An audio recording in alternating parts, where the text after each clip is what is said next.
Hey guys, happy 2016 everyone. I hope it is off to an amazing start for you.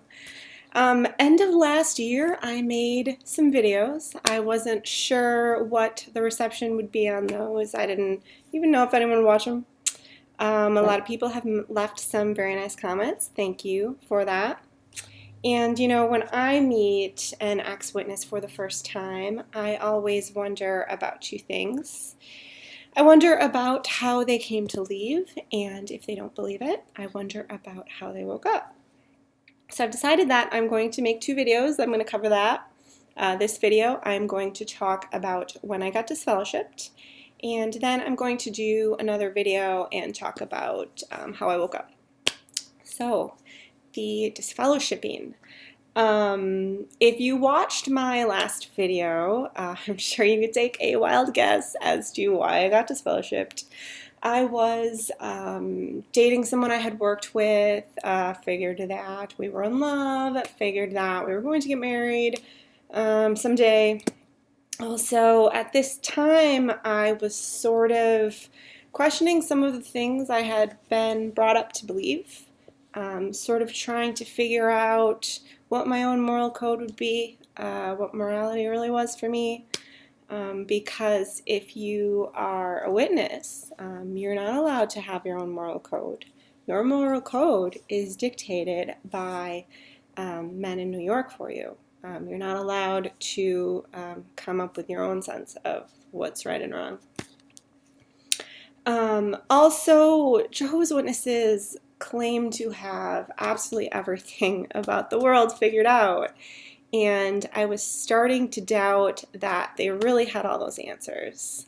I still believed that Jehovah's Witnesses were a religion that really cared about truth. They wanted to know the truth. They cared about the deeper things, whatever that means. But I was starting to think that they probably didn't have everything figured out the way that they claim to, and since they're well-intentioned, God probably was still backing them. He probably would just straighten all of that out in due time. And it was around this time, I wasn't really doing a planned fade. I didn't, have any type of plan or really know what I was doing, but I wasn't giving talks. I felt like if I'm not even sure this is true, I can't go to people's door and preach it to others. So I wasn't going out in service. I really was just going to Sunday meetings sometimes and to conventions. So it was at this time I got a friend request on a social media site from a relative. I'm old, so the social media site was MySpace. Facebook wasn't, maybe it was around, no one used it then. But I responded back to her and I said, look, I love you. I want to keep in touch with you. I want to know what's going on in your life, but I'm not going to accept this request because, as I'm sure you know, I'm really not living the Jehovah's Witness life that I should be. I don't want to have to censor myself on my own social media page. And I don't want to offend you. I don't want to stumble you. And she said back to me, oh, Amy, no, don't even worry about that for a second. Both my husband and I actually really believe that someone's relationship with Jehovah is their own business. It's personal. What they do is their own business. So there's nothing to worry about. Just don't even, you're being ridiculous, stop. So I'm like, oh, well, wow, this is great. I really didn't think that there were witnesses that were kind of liberal, could kind of let people just, have their own autonomy, live their own life. But this is fabulous. So I accepted the request, and probably, I don't know, like within 24 hours, within a week, very short period of time, she calls me up.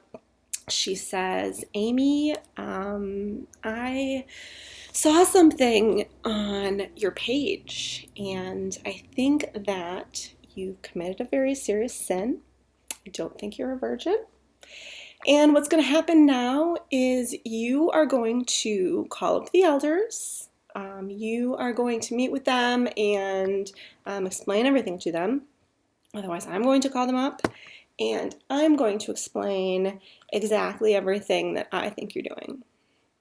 And because I was still mostly indoctrinated, I didn't think this was strange. I didn't think this was, this unfair betrayal.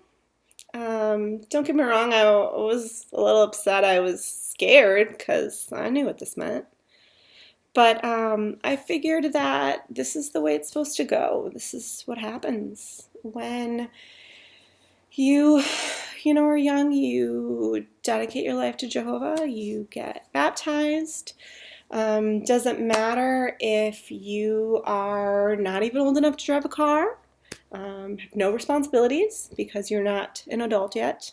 You are fully capable of devoting your life to following absolutely everything that the society publishes at the time that they publish it. And you mess up on that and you lose everything.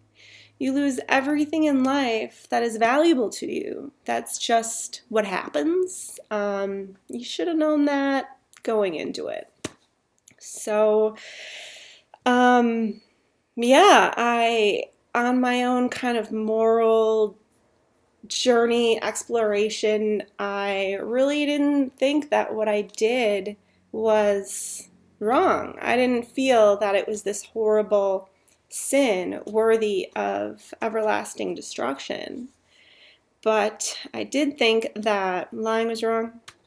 So what I was going to do is I was going to meet with the elders. I was going to be 100% honest. Anything that they asked me, I was going to be 100% honest about. I was going to take responsibility for it, because that's what you do. If you're a good person, that's how it goes. That's what you're supposed to do. So I called up the elders, said that I'm going to have to meet with 3 of you, judicial matter. Went to the Kingdom Hall on a Saturday afternoon, closed door session, 25-year-old girl, to explain in detail her sex life to 3 random old guys. Didn't know yet that that is not a normal situation, not necessarily something that women should have to go through, not something that is necessarily emotionally healthy or safe even. The elders are not blameless men like we've been told. Go ahead and do a Google search and see some of the things they've been blamed for. To be honest, my committee was not that bad. You really don't know what you're going to get in a judicial committee. They're just guys.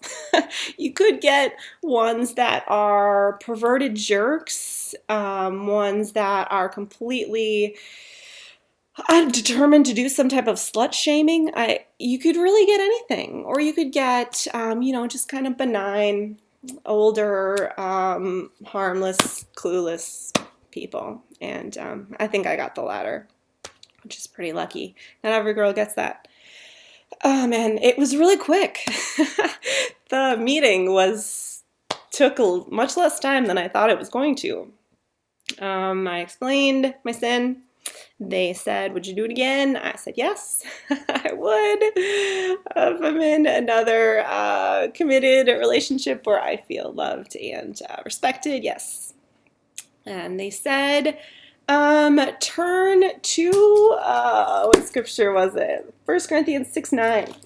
That was the scripture that talks about neither fornicators nor idolaters nor men who lie with men, yada yada. None of those people will inherit God's kingdom.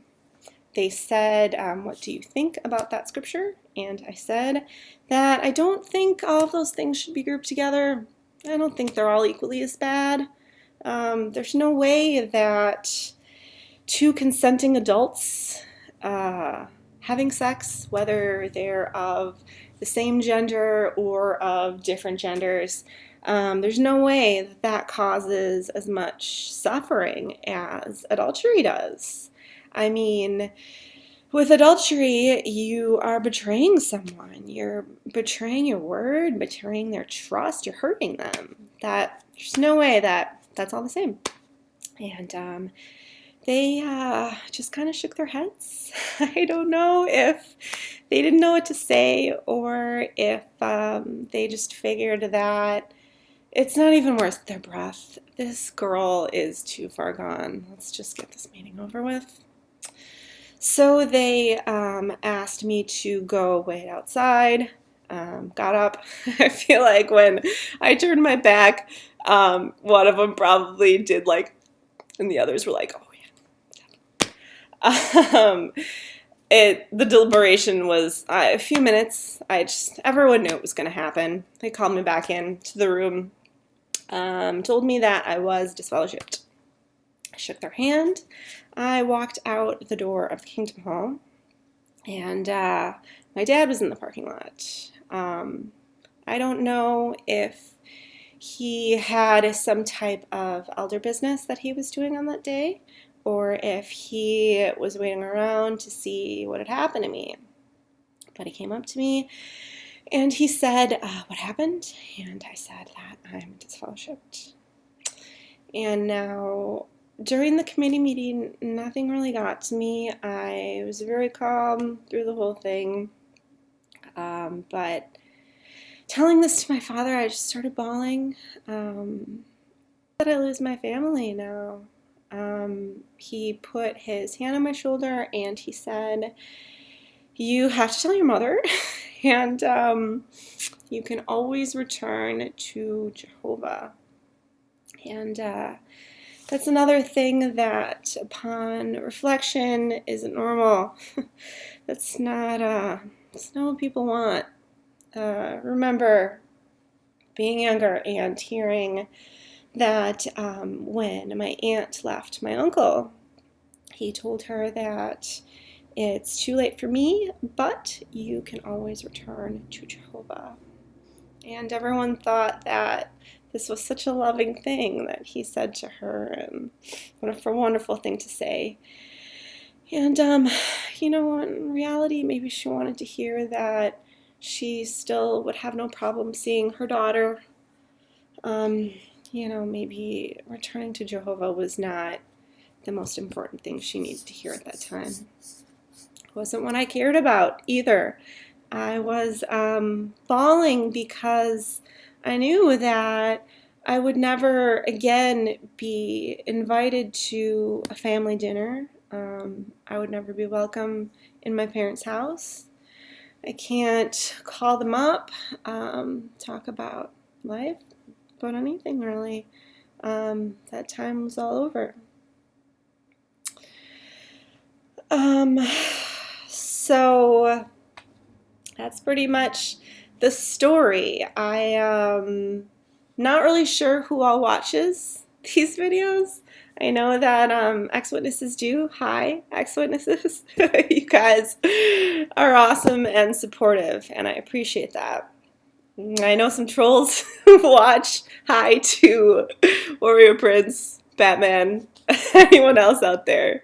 Your comments keep things interesting. It's led to some interesting discussions. I don't mind that you're here.